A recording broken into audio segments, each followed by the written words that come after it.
Olá, eu sou a Luca Fogaça, jornalista e apresentadora do Em Voga Podcast. Conversa hoje vai ser muito interessante.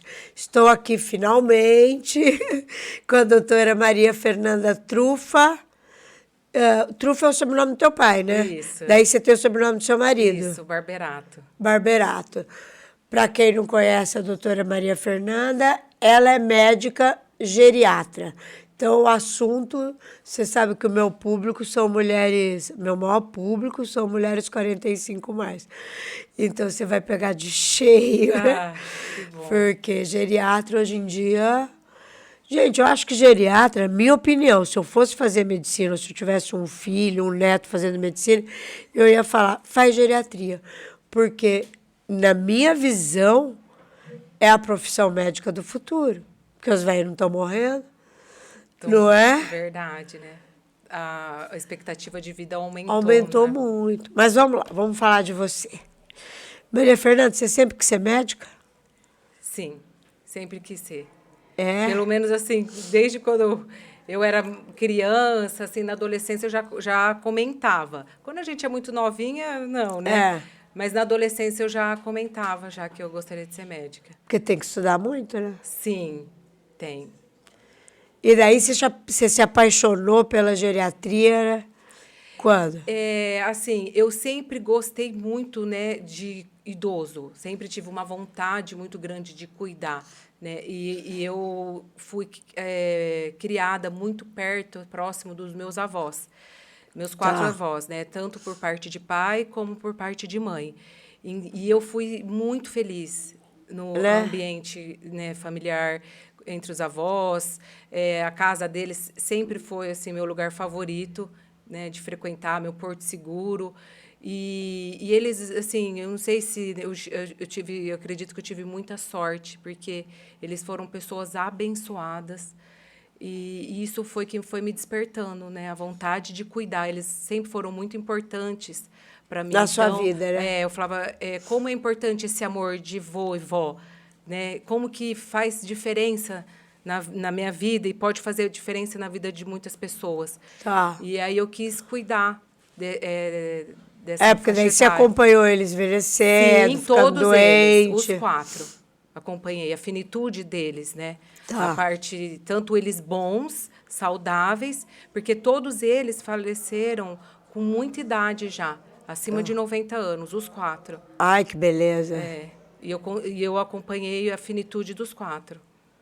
Ai, muito legal. E daí na faculdade você falou você é geriatra. Aí eu Porque gostava não... muito, né? Ah, Aí eu não lembrava muito bem. Aí outro dia eu achei uma carta que eu fiz pro meu irmão ah, falando que o meu sonho era ser geriatra, isso antes de eu entrar na faculdade. ah. E aí ele respondendo que ele estava torcendo muito por mim, isso quando eu estava no cursinho. E aí no cursinho que eu estudei muito e falei, não, eu vou realmente conseguir. Né? E naquela época era muito mais concorrido, Não é? difícil. É. E aí no cursinho eu decidi mesmo fazer, que eu ia atrás desse sonho, né? Porque até então a gente fica assim, nossa, será que eu vou conseguir? Né? Mas com muitos conselhos que eu tive dos meus pais, dos meus avós, dos meus tios, eu acabei falando, não, eu vou conseguir e vou estudar e batalhar para isso. E aí na faculdade eu tive a certeza que eu gostava muito de geriatria, tive uma queda um pouco por dermatologia, Tá. mas aí fiz alguns estágios e vi que eu me identificava mais com essa parte de clínica médica. Tá. Porque me fala uma coisa. Qual que é o papel do geriatra de uma forma geral? Tipo, eu sou uma idosa, né? Então, eu já deveria ter consultado um geriatra, né? O geriatra é uma especialidade, né, que tem a agregar muito na saúde de todo mundo. Então, eu tenho pacientes que me procuram acima de 30 anos, por exemplo, né? Tem até, às vezes, antes, dependendo do estilo de vida da pessoa, do histórico familiar. Então, assim, não tem uma idade muito certa para falar. Acima de tal idade, mas jovens, quanto antes, melhor, porque sempre tem alguma coisa a ser feita, principalmente aquele que tem algum problema de saúde, aquele jovem que tem um antecedente familiar, às vezes de algum câncer, né, alguma doença genética, uma doença cardíaca. Então, quanto antes, melhor, porque tem a prevenção que a gente faz para cada faixa etária, né? Mas o geriatra, ele é conhecido muito por atender idosos acima de 60 anos. Mas eu tenho muitos pacientes jovens que já querem buscar prevenção. Porque a gente vai parando de produzir uma série de hormônios. Isso. E daí o geriatra dá uma atenção nisso? Sim, o geriatra, ele faz acompanhamento, né, através de exames. Tá. Então, depende de cada paciente. Então, depende da faixa etária, depende da comorbidade, da doença que o paciente tem. A gente vai montar um plano terapêutico e vai fazer um acompanhamento com essa pessoa, com o paciente. Então, assim, o geriatra, a gente trata muito as doenças crônicas, né? Tá. Então, tem o manejo de doenças crônicas, a medicação, né? Como que a gente vai atuar. Tem doses que o paciente usa por muitos anos e, às vezes, não tem necessidade. A gente pode diminuir a dose, tirar o tal medicamento, para não ficar aquele excesso, né? Tá. E, além do manejo de doença crônica, a gente faz a prevenção. Tem a prevenção primária, que é a principal, que isso, quanto antes a gente buscar, é melhor. O que é a prevenção primária? A prevenção primária é a mudança de estilo de vida. Então, o que a gente pode fazer para envelhecer bem, né? Para evitar que a gente tenha doenças futuramente, para evitar que a gente acrescente cada vez mais medicamentos. E, através disso, a atividade física, né? Frequente, fazer sempre atividade física, evitar vícios, evitar o tabagismo, evitar o excesso da bebida alcoólica, alimentação saudável. A alimentação saudável é importante. Muito importante. Ter uma alimentação assim mais natural, evitar alimentos muito industrializados, alimentos que vai muito produto, né, às vezes químico, né? Conservante. Então, quanto mais natural a alimentação, né, é melhor. E é comprovado que tudo isso aumenta a expectativa de vida e a funcionalidade das pessoas. As pessoas vão envelhecer muito melhor fisicamente e mentalmente. Então, essa é a prevenção primária. E a rotina, a gente foi feito para ter uma rotina de vida, horários, né? Mas por conta da correria, trabalho... Aí a gente, até doença, né? Isso. Às vezes a gente foge um pouco, mas assim, o nosso corpo foi feito para almoçar na hora certa, jantar na hora certa, dormir na hora certa. Com isso, o metabolismo funcionará da melhor maneira, né? E daí você dá essa orientação para as pessoas desde sempre. Sim, que a rotina é muito importante. Às vezes a pessoa trabalha muito, aí chega em casa, vai dormir tarde, janta tarde, né? O intestino nosso, a gente sabe que ele funciona muito ativo até um certo horário. Quando já começa a escurecer, né? Já começa a diminuir essa digestão. E, com isso, por isso que muitas pessoas que têm o hábito de comer muito à noite acabam engordando muito. Porque a digestão já não está funcionando como deveria. Então, não absorve, né, muito bem as vitaminas e absorve mais a gordura. E aí é onde fica com mais gordura. Então, tem várias coisas que a parte da prevenção primária. São orientações que a gente faz. E, assim... uma prevenção primária. Isso. E a prevenção secundária já são exames que a gente faz para determinada faixa etária para prevenir doenças, como câncer, como doenças cardiovasculares, né, dependendo do histórico familiar. Se uma pessoa da família teve, por exemplo, câncer de intestino, teve um câncer de mama, a gente começa a pedir exames já perto dos 30 anos.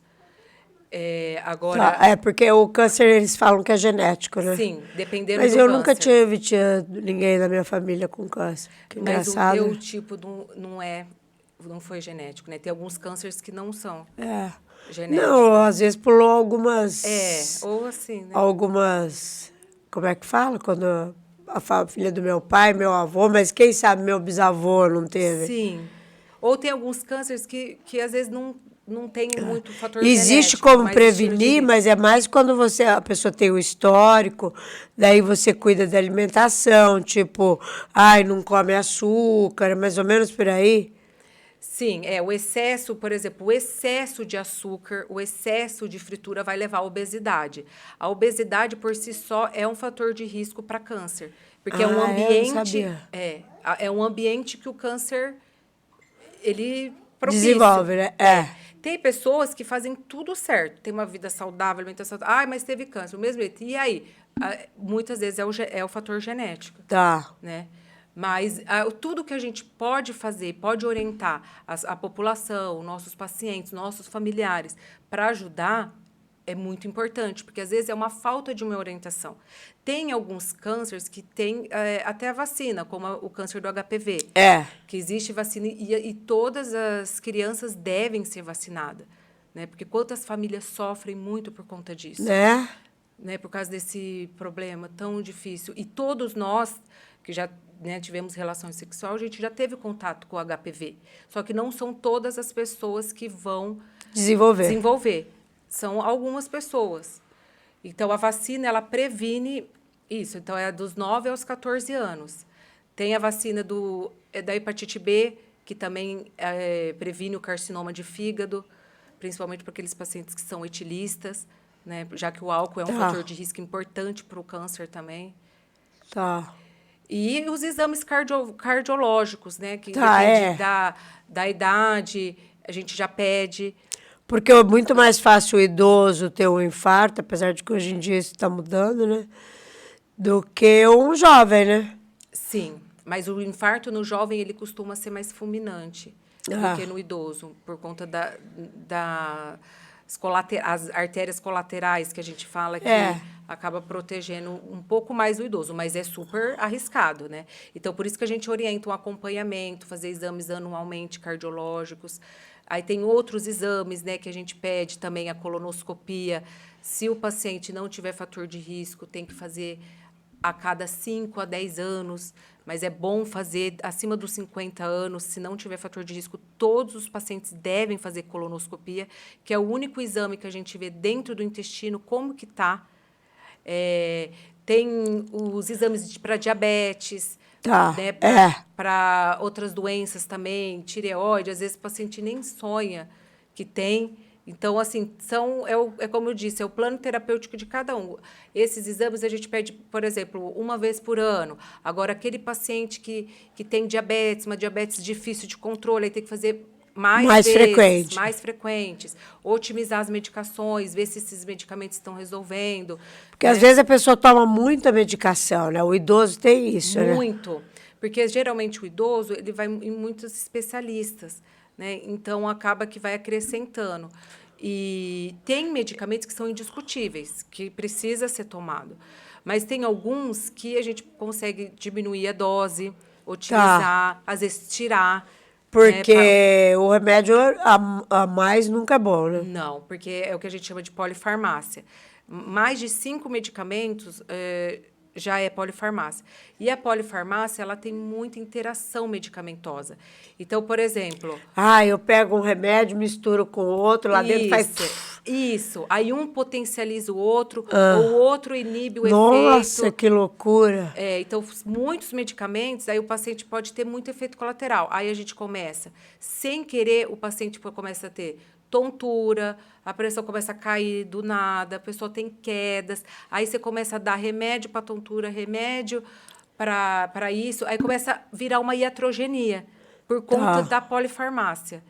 Então, os remédios, a gente tem que ter muito critérios para usar. Todas as consultas, o dever do geriatra é avaliar item por item e ver se esses medicamentos estão corretos, se não dá para diminuir, se não dá para retirar. Geralmente, se a gente vai ter que entrar com um novo medicamento, a gente sempre tenta diminuir ou tirar, né? Mas isso conforme cada legal. caso. Né? Tem alguns medicamentos, por exemplo, o paciente que tem hipotiroidismo, não tem como ele ficar sem. É o Puran? O Puran.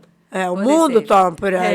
Aí é um medicamento que não tem como, né? É muito difícil. O paciente que toma Puran, por exemplo, agora tem outros medicamentos, principalmente aqueles medicamentos para dormir, né? Medicamentos que daí mexe mais com a parte é. psiquiátrica, assim. Tem casos que muito bem indicados, né? Só que, às vezes, a longo prazo, eles podem ter alguns efeitos colaterais, principalmente os benzodiazepínicos, né? Que, às vezes, Tá. é frontal, diazepam. E que Então, muita gente toma esses remédios. sim, e aumenta muito, né, a parte de esquecimento, de queda, de tontura e até de depressão, porque eles colocam, às vezes, a gente para baixo, né? Então, hoje tem muitas medidas não farmacológicas que a gente consegue diminuir esses medicamentos, porque o nosso próprio corpo, ele já foi feito para a gente dormir bem, Né? né? Então, a melatonina natural do nosso organismo, Eu ele penso está exatamente assim. 9 horas da noite, a glândula pineal já começa a liberar a melatonina, que é um hormônio do sono. Às vezes, quando eu, assim, raramente, quando eu tenho insônia, porque às vezes a gente tem, né? Sim. Eu falo, ai, não, mas eu dormi tanto essa semana, não tem importância. Não fico desesperada, sabe, com a insônia. É isso, porque faz parte, né? E a higiene do sono é muito importante. Então, com a higiene do sono, com as medidas não farmacológicas, a gente consegue diminuir muito a medicação. Como eu disse, o corpo, ele libera às 9 horas da noite. Se o nosso metabolismo, o nosso organismo tiver regulado, ele libera melatonina. Aí tanto é que 9 horas da noite é aquele horário que a gente se sente um pouco mais cansada. Você fala, nossa, eu preciso parar um pouco. Porque geralmente é essa melatonina que já está sendo liberada. Se a gente pega um celular, se a gente começa a ter assuntos, às vezes até pesados, começa a ficar estressado ou muito estímulo visual com luz, essa melatonina ela para de ser liberada. E aí a gente perde o sono. E aí, com isso, a gente começa a ter fome, né? Aí uma coisa leva a outra, que... Aí você começa a ter fome. Aí você fica... Come, aí vai deitar, dá refluxo, pesadelo, dorme mal. E aí começa. Então, assim, a gente orienta assim, 9 horas da noite, já ir relaxando, evitar muito celular, de repente ler um livro, a leitura também, do mesmo jeito que a gente precisa da atividade física para ter a estimulação física, né, e também mental, a leitura, ela estimula muito a cognição. Ela é um exercício para a memória. O idoso deve sempre estar lendo. Sim, o idoso que sabe ler, sim. E o idoso que não sabe ler, tem muitos outros estímulos também que pode ser aplicado para estimular sempre esse idoso. O importante é todos nós sempre ter estímulos. Porque as pessoas reclamam assim, falam, ai, ele é aposentado, ela é aposentada, às vezes ela quer dormir 9 da noite, acorda às 6 da manhã para fazer o quê? Né? Mas isso é saúde, né? Porque assim, às 9 começa a liberar, mas a gente vai dormir, assim, se 10 a e gente, meia. às 10h30, que é o certo. Entre 10 e 10h30 é o correto. Porque aí a gente dormindo na hora certa, o nosso metabolismo vai funcionar, a parte de metabolização do colesterol, da glicose, vai ser muito mais bem aproveitado e metabolizado naquelas pacientes que têm rotina do que aqueles que não têm uma rotina. O cortisol tem tudo a ver também. O paciente que fica muito fora da rotina tem o cortisol mais aumentado, que pode, né, gerar outros danos, inflamação no corpo. Isso tudo é prevenção. A rotina acaba sendo uma prevenção de várias doenças. Então, nós já falamos da prevenção Primária, a secundária. a secundária e tem uma prevenção. Isso. E a geriatria, a gente trabalha muito também com a reabilitação. Então, aquele paciente vai chegar, a gente vai fazer a prevenção primária, as orientações. E, eu esqueci de falar das vacinas também. É importante. Que a vacina faz parte da prevenção primária. Então, a gente pega aquele paciente e vê todas as vacinas que, para a idade dele, ele tem que tomar, independente da idade, né? Então, a gente sabe que tem a vacina da gripe, que é anual. A vacina da gripe não é que ela vai prevenir apenas a gripe. Não, a gente vai continuar tendo gripe, mas ela previne... Uma gripe forte. Uma pneumonia. Né? Assim como a vacina do Covid também. Você não deixa de pegar a doença, você só pega de uma forma mais suave. Isso. E aí tem a vacina da pneumonia, que ela protege contra a pneumonia bacteriana, os tipos graves da pneumonia bacteriana. Então, é uma vacina importantíssima, acima dos 60 anos. Aí existe a dupla adulto, que é difteria e tétano.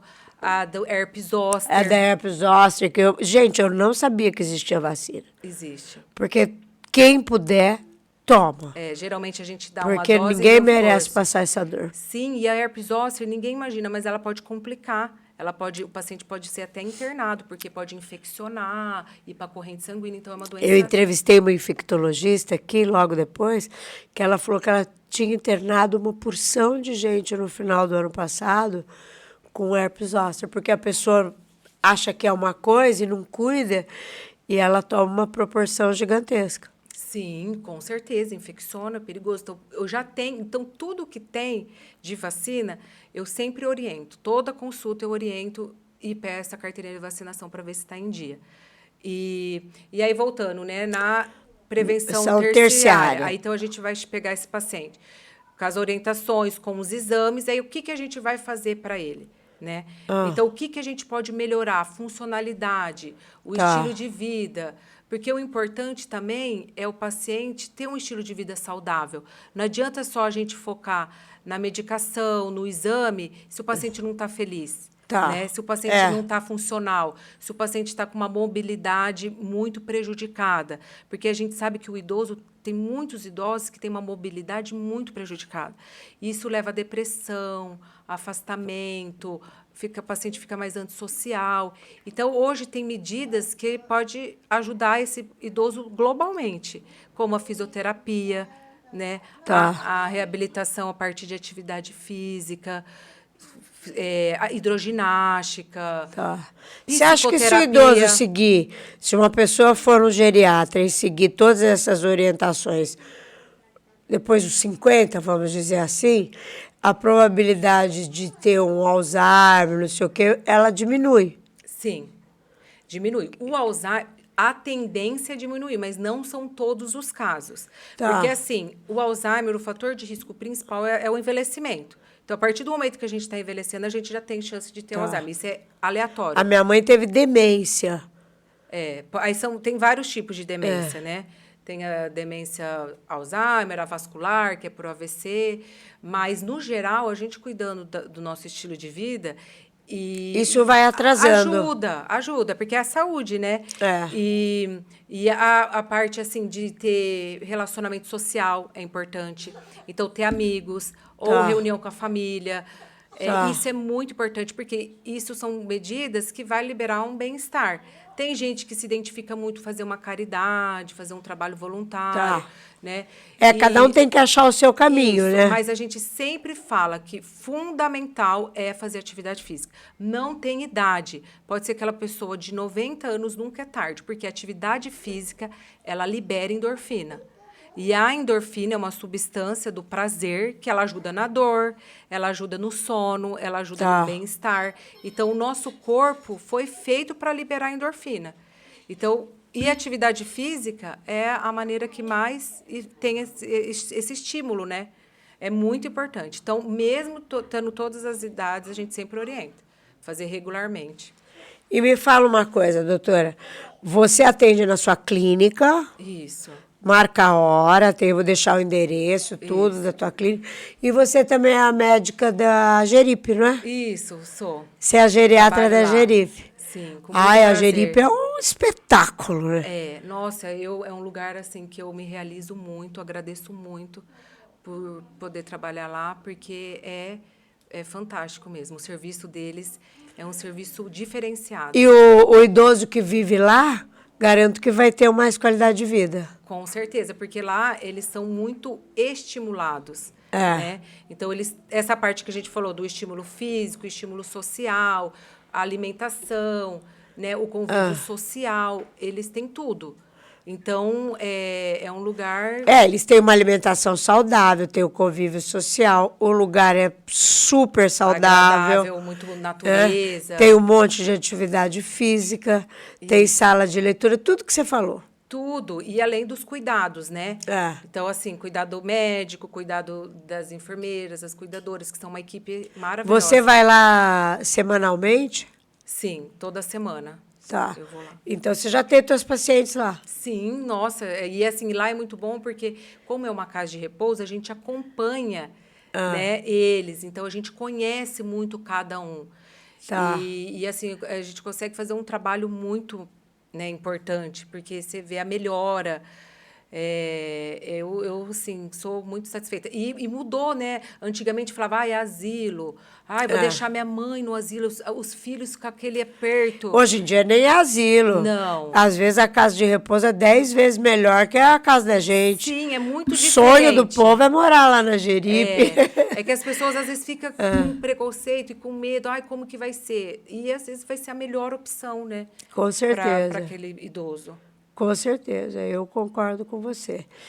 E vamos falar, ainda tem mais tempo, pode ficar tranquila.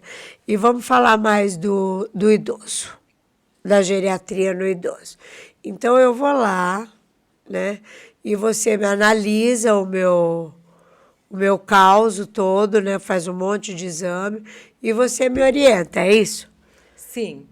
Aí, Normalmente o idoso vai acompanhado do filho? sim, geralmente. É? Filho, muitos, às vezes irmãos, Tá. né? Porque às vezes os filhos também trabalham, moram longe, ou cuidadores, né? Pessoas que Tá. fazem a companhia. Mas a gente acaba se apegando muito, né? E eu É, tenho né? muito idoso que eu acompanho por anos e acabo acompanhando a finitude deles, porque a geriatria é uma especialidade que a gente lida muito, né, com o fim de vida.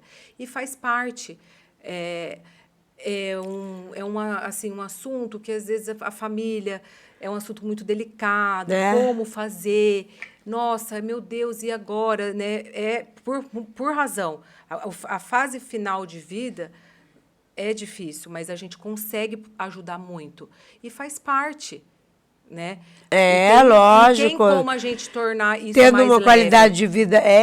Isso é Tem fantástico. como tornar mais leve e pro idoso também, para a família e para o idoso. Mas a grande maioria dos meus pacientes são idosos robustos. Mas como tem alguns que já estão há alguns anos, né, com idoso com muita idade, tem muito centenário, ou próximo dos... Ai, que né? delícia. E aí a gente acaba acompanhando essa fase também, que faz parte, que é a finitude. Tá. E me fala uma coisa, a maior demanda é homem ou mulher? É mulher.